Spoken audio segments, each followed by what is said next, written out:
उठे बेर ये तो खाए जो उठे सारे चखा फिर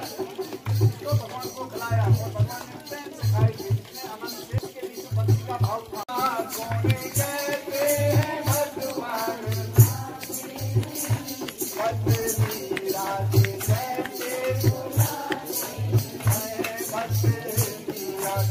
पानी बड़ा पता होना नहीं लगाई लगाई भगवान थोड़े लग जाते मां शबरी जिन्होंने हमेशा उनके पूरी उम्र माता शबरी श्री रामचंद्र जी का आह्वान करती है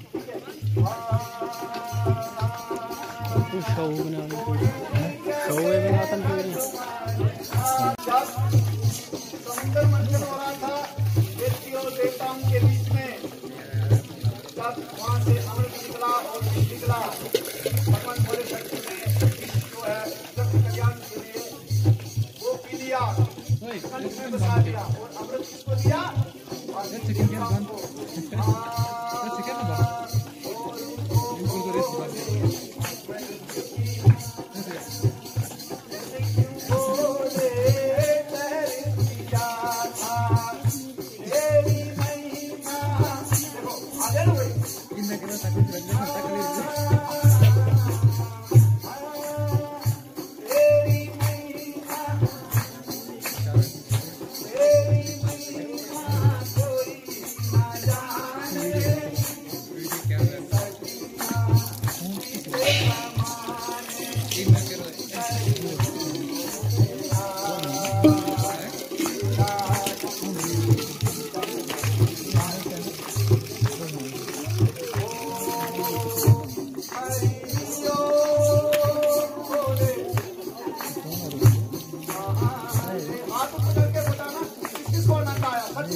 ज़्यादा टाइट हो